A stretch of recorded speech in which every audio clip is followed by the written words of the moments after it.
Hello बच्चों, last video में हमने इफ़ेक्ट ऑफ फोर्सेस के बारे में पढ़ा था कि फोर्स के कौन कौन से इफ़ेक्ट होते हैं।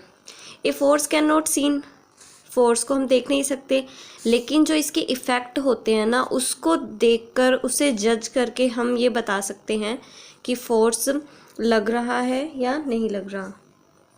सो a force can produce the following effects. Force से कौन कौन से इफेक्ट हो सकते हैं? It can move a stationary object. Stationary का मतलब होता है कोई भी ऑब्जेक्ट अगर स्थिर है, मूव नहीं कर रही, तो हम फोर्स लगाकर उसे मूव करवा सकते हैं। It can stop a moving object. अगर कोई चीज़ मूव कर रही है, उस पर हम ऑपोजिट डायरेक्शन में फोर्स लगाकर उसको स्टॉप करवा सकते हैं, रोक सकते हैं। A force can change the speed of a moving object. किसी भी मूविंग ऑब्जेक्ट की स्पीड को चेंज किया जा सकता है बाय अप्लाइंग फोर्स। वो कैसे? अगर कोई चीज़ इस साइड मूव कर रही है, ठीक है, इसी डायरेक्शन में अगर हम फोर्स लगाएं तो उसकी स्पीड इंक्रीज कर जाएगी।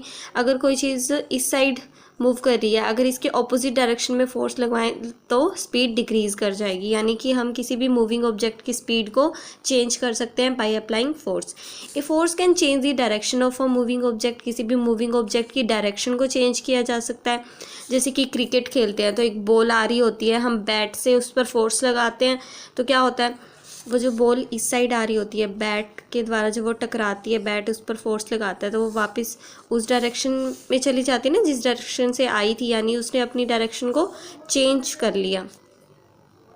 ए force can change the shape of an object. किसी भी ऑब्जेक्ट को किसी भी ऑब्जेक्ट की शेप को चेंज कर सकती है। जैसे कोई रबर बैंड होता है, अगर हम उसे खींचते हैं, उस पर फोर्स अप्लाई करते हैं तो उसकी शेप चेंज हो जाती है। कोई भी स्प्रिंग होता है, उस पर फोर्स अप्लाई करके हम उस ऑब्जेक्ट की शेप को चेंज कर सकते हैं।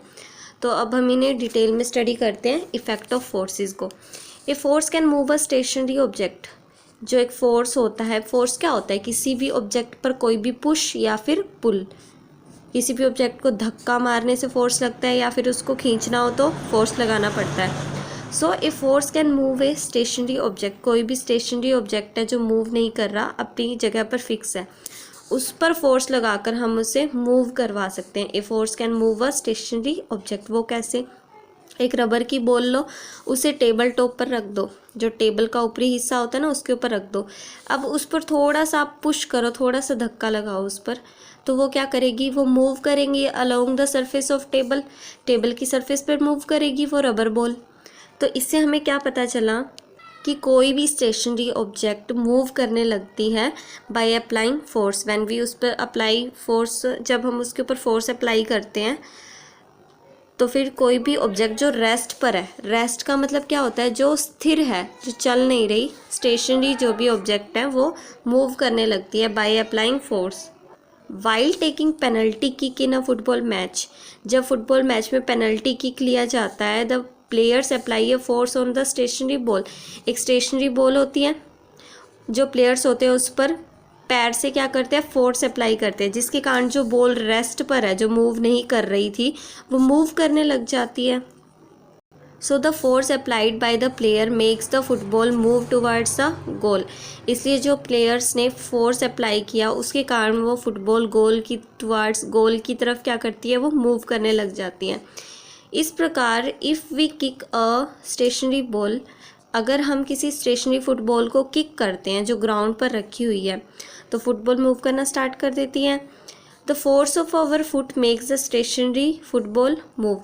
जो हमने हमारे फुट से यानी पैरों से जो फोर्स लगाया फुटबॉल पर, उसके कारण वो जो स्टेशनरी फुटबॉल थी वो मूव करने लग गई। Similarly the force of engine make a stationary car to move. Engine force लगाता है, जैसे कि कोई कार मूव कर रही है। लेट सपोज वो कार पहले स्टेशनरी थी, रेस्ट पर थी, चल नहीं रही थी, फिर वो इंजन ने उसके अंदर से फोर्स लगाया, जिसके कारण वो कार क्या करने लगी? मूव करने लगी। सो क्या कंक्लूजन निकला? A force can move a stationary object. एक फोर्स के कारण कोई भी स्टेशनरी ऑब्जेक्ट मूव करने लग जाता है। सेकेंड इफेक्ट क्या था फोर्स का? ए force can stop a moving object. कोई भी मूव करता हुआ अगर ऑब्जेक्ट है, फोर्स उसे स्टॉप भी कर सकता है, रोक भी सकता है। जैसे कि एक रबर बॉल लो, उसको टेबल पर रखो, फिर उस रबर बॉल को थोड़ा सा पुश करो तो वो मूव करना स्टार्ट करेगी। Now place your palm in front of the moving ball. जो मूव करती हुई बॉल है उसके सामने आप अपनी पाम रख लो, यानी हथेली रख लो उसे रोकने के लिए। तो आप क्या ऑब्जर्व करोगे, जो मूविंग बॉल है इट कम्स टू स्टॉप, वो रुक जाती है। क्योंकि जो हमारी हथेली है ना, वो जो बॉल मूव कर रही थी जिस डायरेक्शन में, हमारी हथेली ने उसके ऑपोजिट डायरेक्शन में उस पर फोर्स लगा दिया, जिसके कारण वो जो मूविंग बॉल थी वो स्टॉप हो गई। इसी तरह जो भी गोलकीपर होता है वो क्या करता है, जो भी गोल की तरफ बॉल आ रही होती है उसे स्टॉप करने का काम करता है ना, वो भी क्या करता है, वो फोर्स लगाता है in the opposite direction of the moving football. जिस डायरेक्शन में फुटबॉल मूव कर रही है गोल की तरफ, उसके ऑपोजिट डायरेक्शन में फोर्स लगाएगा अपने हाथों से, तो वो क्या होगी, मूविंग बॉल स्टॉप हो जाएगी और गोल नहीं होगा। Thus, the stopping of a moving football by the goalkeeper demonstrate that a force can stop a moving object. तो गोलकीपर ने जो फुटबॉल को स्टॉप किया, गोल बचाने के लिए फुटबॉल को जो स्टॉप किया, वो क्या दिखाता है हमें, इट डेमोन्स्ट्रेट्स, ये हमें दिखाता है that a force can stop a moving object, कि कोई भी फोर्स मूविंग ऑब्जेक्ट को स्टॉप कर सकता है। A cricket ball moving on the ground stop automatically after some time. एक क्रिकेट बॉल अगर जैसे कि ग्राउंड पर मूव कर रही होती है, ठीक है, तो वो ऑटोमेटिकली कई बार अपने आप ही रुक जाती है। कई बार क्यों, हमेशा ही अगर वो मूव कर रही है ग्राउंड में तो थोड़ी देर बाद अपने आप ही रुक जाती है। क्यों, क्योंकि देखो वो ग्राउंड पर मूव कर रही है, वो क्रिकेट बॉल ग्राउंड पर मूव कर रही है इस डायरेक्शन में, तो इसके और ये जो ग्राउंड की सरफेस है ना, इसके बीच में भी एक फोर्स काम करता है। वो फोर्स होता है फोर्स ऑफ फ्रिक्शन, घर्षण बल जिसे बोलते हैं। तो ग्राउंड और इस बॉल के बीच में जो घर्षण बल होता है ना, वो इसको, ये जो फ्रिक्शन ऑफ फोर्सेस है, ये इसके मोशन का अपोज करता है। जैसे कि बॉल इस साइड मूव कर रही है और ये फोर्स है ना, ये इस अपोजिट डायरेक्शन में लगता है, फ्रिक्शन का फोर्स। तो जिसके कारण ये मूविंग बॉल है ना, ये after some time it comes to stop, ये थोड़ी देर बाद अपने आप ही रुक जाती है। So we conclude that a force can stop a moving object, कोई भी फोर्स मूविंग ऑब्जेक्ट को स्टॉप कर सकता है। Now third effect is that a force can change the speed of a moving object, किसी भी ऑब्जेक्ट की speed को भी फोर्स चेंज कर सकता है। वो कैसे, suppose we are moving on a bicycle, suppose करो हम एक बाइसिकल पे मूव कर रहे हैं एट अ सर्टेन स्पीड, अगर कोई हमें पीछे से पुश करे, धक्का लगाए, तो हमारी स्पीड इंक्रीज कर जाएगी। अगर कोई हमें पीछे से पुल करे, खींचे, तो हमारी स्पीड ऑब्वियसली डिक्रीज कर जाएगी। तो पुश करना और पुल करना दोनों ही फोर्स हैं। अब इन फोर्सेस के कारण क्या हुआ, हमारी स्पीड डिक्रीज भी कर सकती है, हमारी स्पीड इंक्रीज भी कर सकती है। अगर हमारी मोशन की डायरेक्शन में फोर्स लगता है तो नेट फोर्स जो होता है, net magnitude of force, it get added up, जो मैग्नीट्यूड है फोर्स का वो इंक्रीज कर जाता है। अगर हमारे मोशन की ऑपोजिट डायरेक्शन में फोर्स लगता है तो जो मैग्नीट्यूड होता है वो फोर्स का वो सब्ट्रैक्ट कर जाता है, यानी नेट मैग्नीट्यूड डिक्रीज हो जाता है। So we can say that a force can change the speed of a moving bicycle, इसलिए हम कह सकते हैं कि जो फोर्स है वो मूविंग बाइसिकल की स्पीड को चेंज कर सकता है। If the force is applied in the direction of the motion of the object, अगर किसी ऑब्जेक्ट की मोशन की डायरेक्शन में फोर्स लगाया जाता है तो उसकी स्पीड इंक्रीज कर जाती है। And on the other hand if the force is applied in the direction opposite to the direction of motion of an object, अगर कोई ऑब्जेक्ट मोशन में है, गति में है, लेट्स सपोज इस डायरेक्शन में है और हम फोर्स लगा रहे हैं इस डायरेक्शन में, तो यानी ऑपोजिट डायरेक्शन में फोर्स लगाना, तो ये तो उसे रोकने का काम करेगा फिर, यानी कि स्पीड डिक्रीज कर जाएगी। जैसे कि अगर हम किसी बॉल को किसी सर्टेन हाइट से ड्रॉप करते हैं, यानी नीचे गिराते हैं, तो क्या होता है, उसकी स्पीड है ना वो इंक्रीज करती है। क्यों, हमने बॉल को इस तरह से गिराया है, ठीक है, और जो ग्रेविटी है नीचे, अर्थ जो ग्रेविटेशनल फोर्स लगा रही है वो भी उसे इसी डायरेक्शन में ही खींच रही है।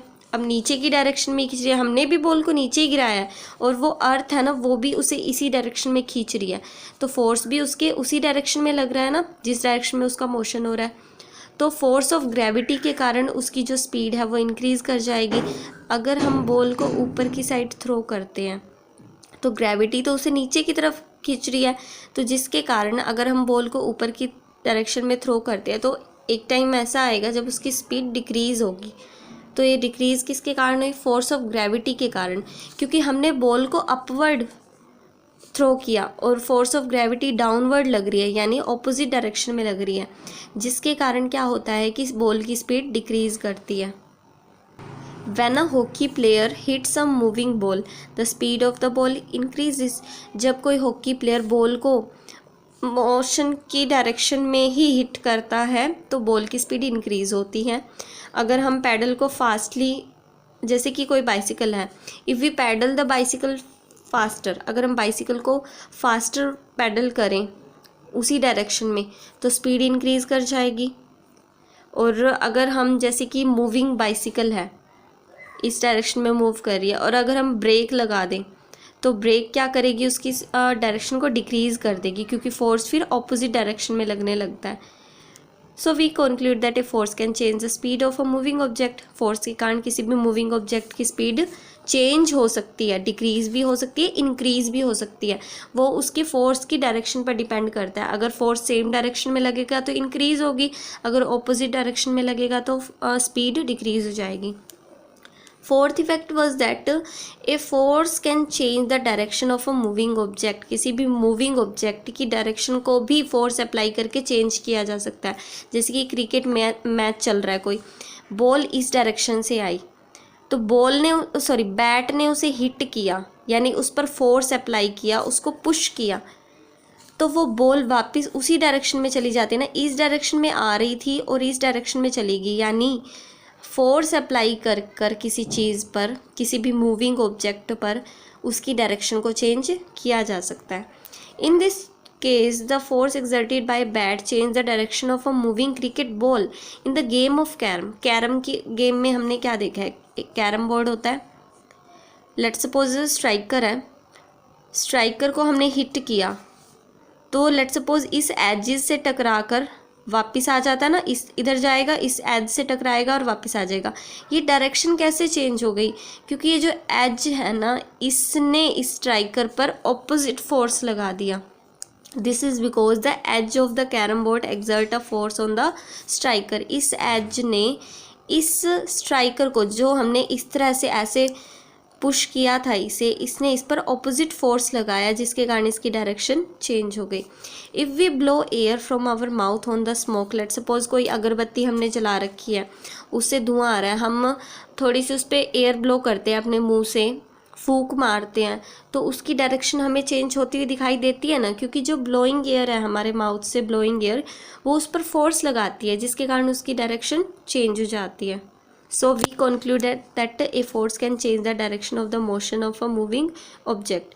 अगर किसी ऑब्जेक्ट की स्पीड अफेक्टेड हो रही है या फिर मोशन की डायरेक्शन चेंज हो रही है, क्या बोला, अगर किसी चीज़ कोई ऑब्जेक्ट है, मूविंग ऑब्जेक्ट, ठीक है, उसकी स्पीड पर फ़र्क आना या फिर डायरेक्शन ऑफ मोशन में फ़र्क आना, तो उसको हम बोलते हैं change in its state of motion. उसकी मोशन की स्टेट में चेंज हो रहा है, चाहे स्पीड में फ़र्क चेंज हो या फिर डायरेक्शन में ऑफ मोशन में फ़र्क हो, तो हम बोलते हैं जनरल फॉर्म में क्या बोलते हैं, it is the change in its state of motion. A force can change the state of motion of an object. Force के कारण किसी भी चीज़ की स्पीड भी चेंज हो सकती है और उसकी डायरेक्शन भी चेंज हो सकती है, तो हम क्या बोल सकते हैं, a force can change the state of motion of an object. ठीक है, कि फोर्स के कारण किसी भी ऑब्जेक्ट की स्टेट ऑफ मोशन चेंज हो सकती है। Now the fifth effect was that a force can change the shape and size of an object. Force apply करके किसी भी ऑब्जेक्ट की शेप और साइज़ को चेंज किया जा सकता है। जैसे कि एक लाइट स्ट्रिंग लो, pull it at both the ends with your hand. अपने हैंड से इसको दोनों साइड से खींच लो। स्प्रिंग लिया आपने, इसको दोनों साइड से खींच लो। इस तरह से ये क्या हो जाएगा, इस तरह से इसका जो साइज़ है वो चेंज हो जाएगा ना। ये क्या कर जाएगा, थोड़ा सा डिस्टॉर्ट कर जाएगा, या अपने अपने साइज़ को थोड़ा इसने चेंज कर लिया।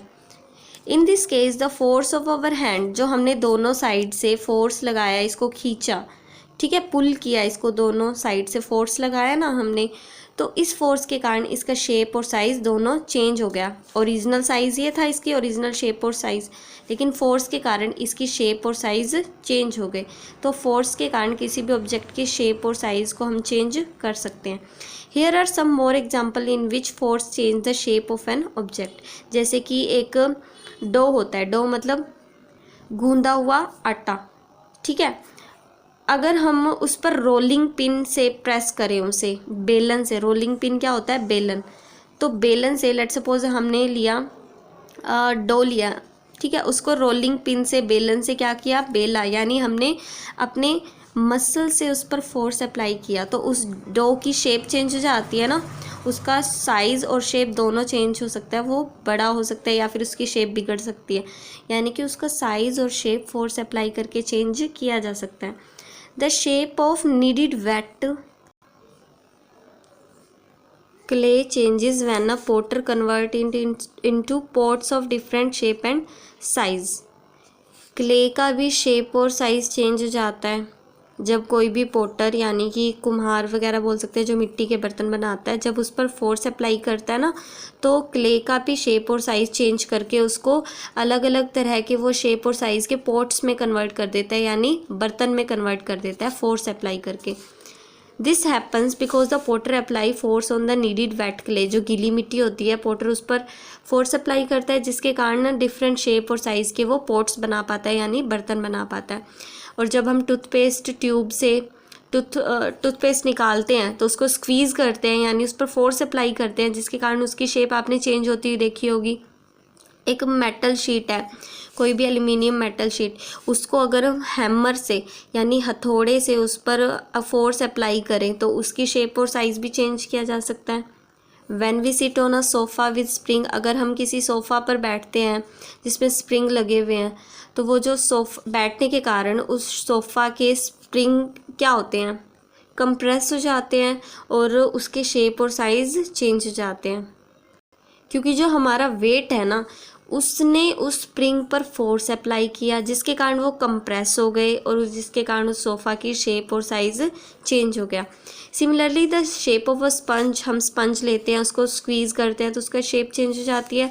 टमाटो हो गया, बैलून हो गया, टेनिस बॉल हो गई, इनकी शेप और साइज़ को चेंज किया जा सकता है, जैसे कि रबर बैंड हो गया, by applying force on them, इनकी शेप और साइज़ को फोर्स अप्लाई करके चेंज किया जा सकता है। Now we read about the types of forces, कि फोर्सेस के टाइप कौन कौन से होते हैं। तो देखो 5 टाइप्स ऑफ फोर्सेस होते हैं वैसे तो। मस्क्यूलर फोर्स, मस्क्यूलर फोर्स नाम से ही पता चल रहा है, मसल्स लगाएंगी ये force, muscular force. Frictional force, frictional force कब एक्सर्ट होता है, देखो कोई भी मूविंग ऑब्जेक्ट है, जब वो एक दूसरे के ऊपर मूव करती है ना, जब एक ऑब्जेक्ट की सरफेस दूसरी ऑब्जेक्ट की सरफेस के कांटेक्ट में आती है तो वहाँ पर लगता है फ्रिक्शनल फोर्स। एक है मैग्नेटिक फोर्स, ऑब्वियसली मैग्नेट्स लगाएंगी, चुंबक जिसे बोलते हैं मैग्नेटिक फोर्स, इलेक्ट्रोस्टैटिक फोर्स, और एक है ग्रेविटेशनल फोर्स, ठीक है। All types of forces can be divided into 2 main groups, इसको 2 मेन ग्रुप्स में भी कन्वर्ट किया जा सकता है। इनके टाइप्स को है ना 2 पार्ट्स में डिवाइड किया जा सकता है। कैसे, ये दोनों तो है कॉन्टैक्ट फोर्सेस, ये कॉन्टैक्ट में आने से ही लगते हैं, फिजिकली कॉन्टैक्ट में आने से, 2 ऑब्जेक्ट जब फिजिकली कॉन्टैक्ट में आएगी तभी मस्क्यूलर फोर्स या फिर फ्रिक्शनल फोर्स लग सकता है। और ये है नॉन कॉन्टैक्ट, अगर 2 चीज़ें कॉन्टैक्ट में नहीं भी हैं, ओवर अ शॉर्ट डिस्टेंस, कुछ डिस्टेंस पर भी है ना 2 चीज़ें, कॉन्टैक्ट में आने की कोई ज़रूरत नहीं है। मैग्नेटिक फोर्स, अब जैसे देखो चुंबक होती है, कोई भी आयरन पीस है तो उसके बिल्कुल भिड़ाने की तो ज़रूरत नहीं होती ना, ओवर ए डिस्टेंस ये फोर्स काम कर सकती है।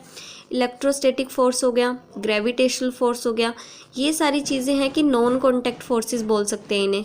कॉन्टैक्ट में नहीं भी होंगे ऑब्जेक्ट तो भी ये फोर्सेस लगेंगी, और इनको एक्सर्ट करने के लिए कॉन्टैक्ट की ज़रूरत होती है, यानी 2 चीज़ें जब टच में होंगी तभी ये फोर्सेस काम करेंगी, अदरवाइज नहीं। Let's first read about contact forces, कि कॉन्टैक्ट फोर्सेस क्या होती हैं। 2 तरह की हमने पढ़ी, मस्क्यूलर फोर्स और फ्रिक्शनल फोर्स, ये दोनों क्या है, कॉन्टैक्ट फोर्सेस।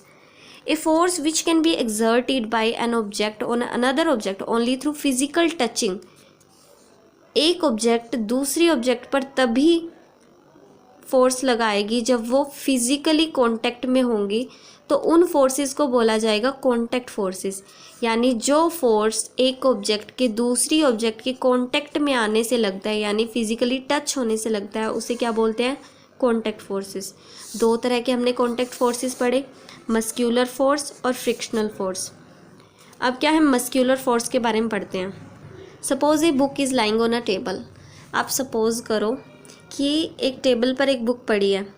अब उस बुक को उठाने के लिए आप क्या करोगे, आप अपने हैंड से फोर्सेस लगाओगे तभी वो उठा पाओगे ना, ऐसे तो नहीं उठा पाओगे। To lift this book from the table, table से उस बुक को उठाने के लिए सम फोर्स इज़ रिक्वायर्ड, कुछ फोर्स तो चाहिए। When we lift this book from the table by hand, जब हम इस बुक को अपने हाथों से उठाते हैं, the force is exerted by the muscles of arm, तो हमारी आर्म यानी बाजुओं की मसल्स फोर्स एक्सर्ट करती हैं उस बुक पर, तभी वो उठती है। तो उस बुक को उठाने के लिए हमें उसके फिज़िकल टच में तो आना पड़ेगा ना, बिना फिज़िकल टच में आए तो हम नहीं उठा सकते अपने हाथों से। तो हाथों से जब हमने उसे उठाया तो हमारी आर्म्स की मसल्स ने फोर्स लगाया। तो फोर्स किसके द्वारा एक्सर्टेड था, by the muscles of our arm, जिसके कारण हम इस फोर्स को क्या बोलेंगे, मस्क्यूलर फोर्स बोलेंगे। Similarly when we kick a football, जब हमें फुटबॉल को किक करनी होती है तो हमारी लेग्स की मसल फोर्स लगाती हैं, तो उस टाइम भी फोर्स कौन सा काम किया, मस्क्यूलर फोर्स। ये भी कॉन्टेक्ट में आने से हुआ ना। मस्क्यूलर फोर्स कब लगा, जब हमारी लेग्स की मसल उस बॉल के कॉन्टेक्ट में आई, तो ये भी कॉन्टेक्ट मसल का कॉन्टेक्ट फोर्स का ही एग्जाम्पल हुआ ना, मस्क्यूलर फोर्स। फिर the force exerted by the muscles of our body, जो हमारी बॉडी के द्वारा, हमारी बॉडी के मसल्स जो फोर्स लगाएंगी उसे बोलेंगे muscular force. Both human beings and animals exert muscular force to do work. Human beings हों चाहे एनिमल्स हो, दोनों के दोनों मस्क्यूलर फोर्स का यूज़ करते हैं, मस्क्यूलर फोर्स को एक्सर्ट करते हैं आप काम करने के लिए। The human beings exert muscular force for performing the various day-to-day activities like walking, चलने के लिए muscular force लगता है, दौड़ने के लिए muscular force लगता है, jumping के लिए, climbing के लिए, lifting के लिए, pushing के लिए, pulling के लिए, kicking, stretching, squeezing, twisting, pressing the object। इन सभी ऑब्जेक्ट को कुछ भी करना हो, चाहे push, pull, kick, stretch, squeeze, twist, press, कुछ भी करना हो, इसके लिए मस्क्यूलर फोर्स ही लगाना पड़ता है। A boy pushing a cart on a road, अगर कोई बॉय है जो रोड पर एक कार्ट को पुश कर रहा है। A porter carrying a load on a wheelbarrow, a child riding a bicycle, क्योंकि देखो बाइसिकल चलाने के लिए हमें पैडल चलाने पड़ेंगे ना बाइसिकल के, तो हमारी लेग्स की मसल काम करेंगी, तो मस्क्यूलर फोर्स हुआ। A person drawing water from a well, हमें अगर कुएं से पानी खींचना है तो फिर हमें रस्सी पर मस्क्यूलर फोर्स लगाना पड़ेगा, हमारी आर्म्स लगाएंगी वो मस्क्यूलर फोर्स।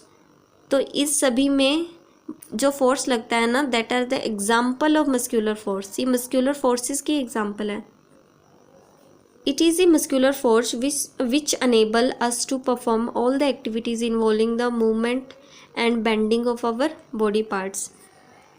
मस्क्यूलर फोर्स के कारण ही हम हमारी डे टू डे एक्टिविटीज़ कर पाते हैं, इन्वॉल्विंग द मूवमेंट और bending of our body parts.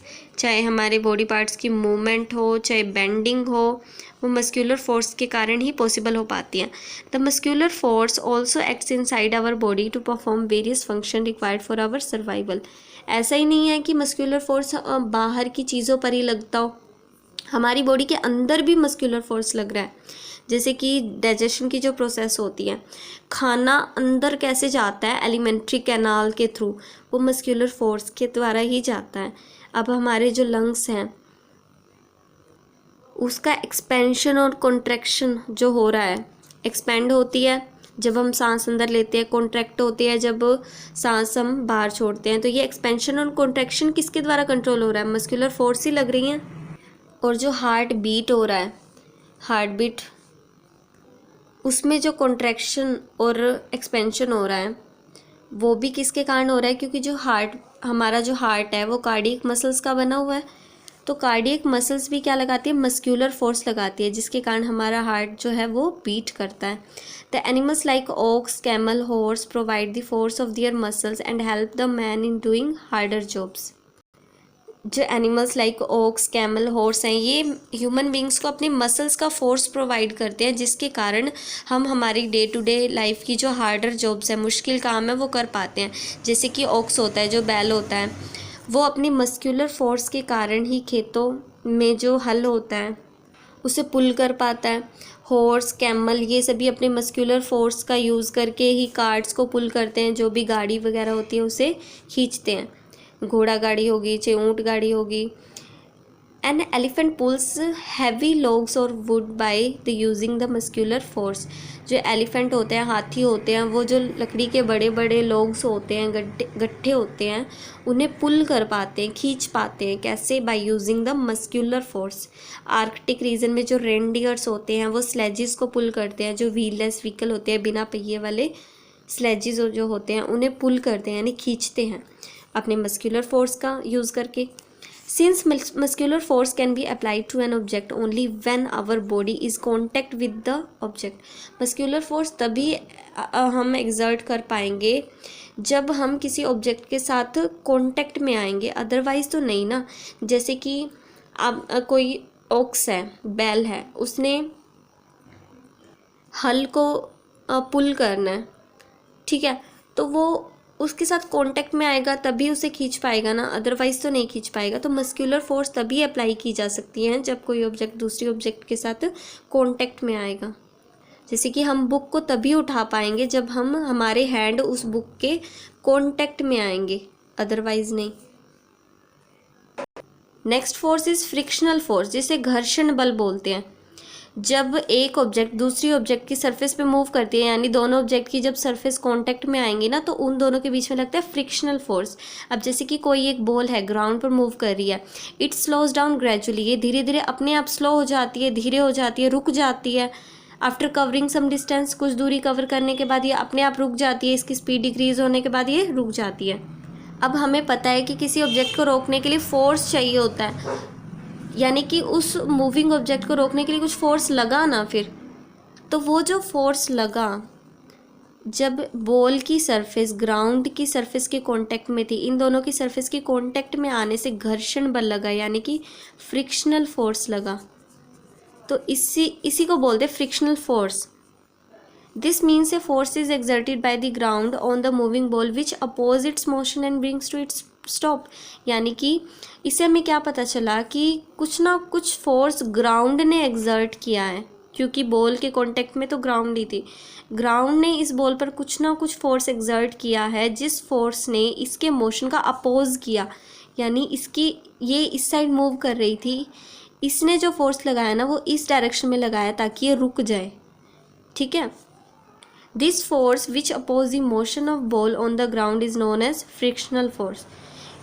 जिस फोर्स ने बॉल के मोशन का अपोज किया ग्राउंड पर, उसे क्या बोलेंगे हम? Frictional force. We can now define the frictional force as follow. The force which always oppose the motion of one body over another body is called frictional force. वो force जो हमेशा एक ऑब्जेक्ट के मोशन का oppose करेगा जब वो object किसी दूसरी ऑब्जेक्ट के ऊपर मूव कर रही होगी, तो जो फोर्स दूसरी ऑब्जेक्ट के मोशन का अपोज करेगा ना, यानी कि मोशन को अपोज करने वाला फोर्स, जब दो बॉडी एक दूसरे के ऊपर मूव कर रही होती है, तो उसे क्या बोलते हैं? फ्रिक्शनल फोर्स बोलते हैं। Friction force acts between two surfaces which are in contact with each other. Frictional force दो सर्फेसिस के बीच में लगता है जो एक दूसरे के कॉन्टेक्ट में होती हैं, बिना कॉन्टेक्ट में आए नहीं लगेगा ये। A ball moving on the ground slows down and then stops due to the friction force between the ball and the ground. In this case, two surfaces are in contact on the surface of the ground and the surface of the ball. Frictional force is also known as force of friction or just friction. Frictional force को या तो force of friction भी बोल सकते हैं या फिर friction भी बोल सकते हैं नॉर्मली। कौन कौन से एग्जाम्पल हैं आप फ्रिक्शन फोर्सेस के? If we stop pedaling or running bicycle, अगर हम साइकिल चला रहे हैं और पैडल चलाना बंद कर दिया हमने, तो क्या होगा? साइकिल की स्पीड धीरे होने लग जाएगी और फाइनली वो क्या हो जाएगी? रुक जाएगी after covering a certain distance. The bicycle moving on the road slows down and finally comes to stop due to the frictional force between the tyres of bicycle and the road. जो bicycle के tyres हैं जो move कर रहे थे, तो ground ने क्या किया? लेट्स सपोज ये टायर इस साइड मूव कर रहे थे, तो ग्राउंड ने इसके ऑपोजिट डायरेक्शन में फोर्स लगाया, जिसके कारण क्या हुआ? इसकी स्पीड डिक्रीज हुई and finally it comes to stop. In this case the two surfaces are in contact इस केस में दोनों सरफेसेस क्या थी, टायर की सरफेस और ये ग्राउंड आपस में कांटेक्ट में थे ना, तभी फ्रिक्शनल फोर्स काम किया। In this case the two surfaces in contact are the surface of road and the surface of tyre. जो दो सरफेस कांटेक्ट में थी वो कौन सी थी, टायर की सरफेस और इस ग्राउंड की सरफेस। सिमिलरली कार और scooter moving on the road comes to rest due to the frictional force when its engine is switched off. Similarly यानी इसी तरह से कार और स्कूटर भी रुक जाते हैं रोड पर चलते हुए जब हम इसके इंजन को स्विच ऑफ कर देते हैं, फ्रिक्शनल फोर्स की वजह से अपने आप रुक जाते हैं।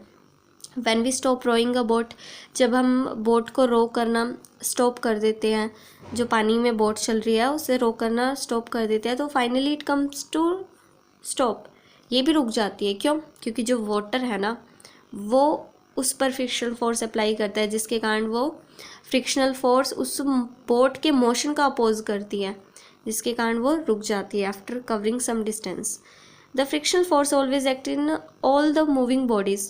फ्रिक्शनल फोर्स जो है वो सभी मूविंग बॉडी में एक्ट करता है, यानी सभी मूविंग बॉडी, अगर कोई मूविंग ऑब्जेक्ट है वो किसी की सरफेस पर मूव कर रही है तो ऑब्वियसली फ्रिक्शन फोर्स लगेगा।